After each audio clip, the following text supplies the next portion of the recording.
I have reevaluated where I'm putting my focus. Am I focused on a past mistake or the truth? Jesus said, I am the way, the truth, and the life. Making sure my focus is on Jesus is something I have to do on a regular basis. When I'm working, am I focused on the huge amount of things I need to get done, or am I focused on Jesus? What we put our focus on can bring peace or that overwhelming feeling that cripples us.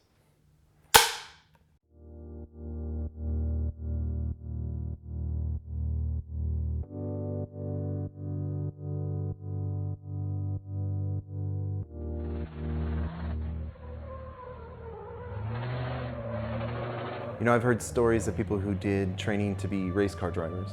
And one of the things they teach you is that if you lose control, focus on where you want to go, not where the car is going.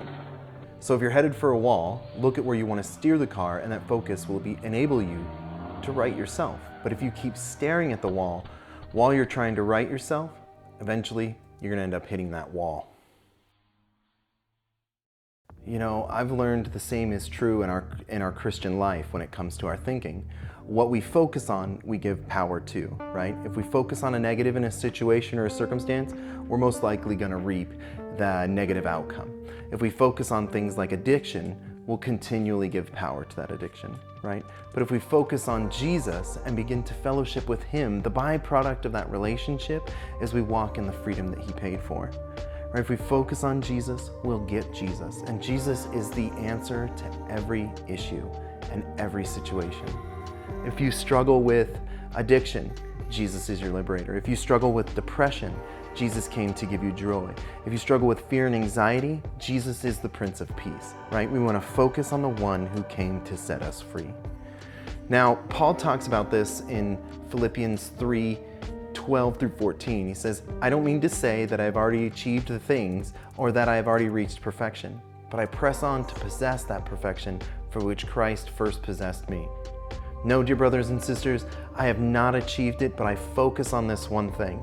Forgetting the past and looking forward to what lies ahead, I press on to reach the end of the race and receive that heavenly prize for which God, through Jesus Christ, is calling us. And then the writer of Hebrews in 1 through 3 says, do you see what this means?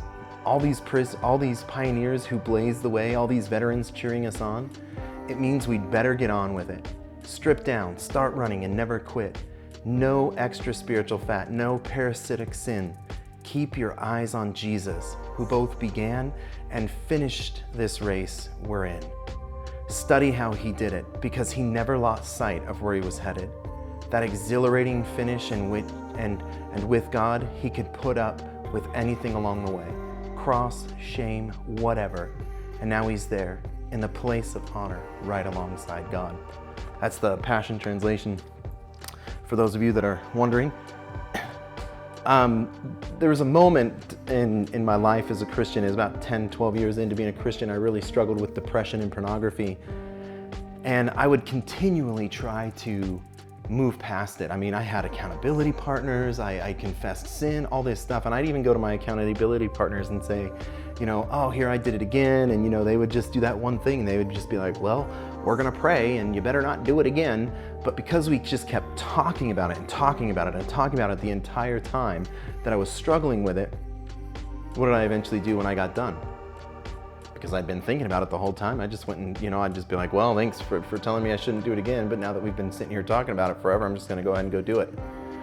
There was really no reason for me not to. I just didn't understand. So I was in this prayer time with the Lord, and I was begging and begging and begging, which is what my prayer times eventually became, were just these moments where I would beg the Lord to help me overcome. And He goes, can we just stop talking about it? And I was just like, what? And He goes, yeah, if you just stop talking about it and thinking about it and come and spend time with me, the byproduct of this relationship is you'll begin to walk in the freedom that I've paid for. And I was like, that's it? I don't need to be delivered from some porn demon or something like that? And He just didn't even address that question. He just was like, just come and hang out with me. And I was like, is it that easy? And He was like, yeah, it's that easy. And so what are you focused on, right? What are you, everything seems to want to beep, right? So where's your focus? Yeah, what's your focus on? In your life, in your journey with God, and is it negative or is it positive, right? My focus needed to be just completely on the Lord, right? Like it needed to be on Jesus. It couldn't be on anything else. And when you put that focus on and you just spend that time in His presence, nothing else matters. And the Prince of Peace, the Liberator, our Savior, comes and removes everything that we struggle with.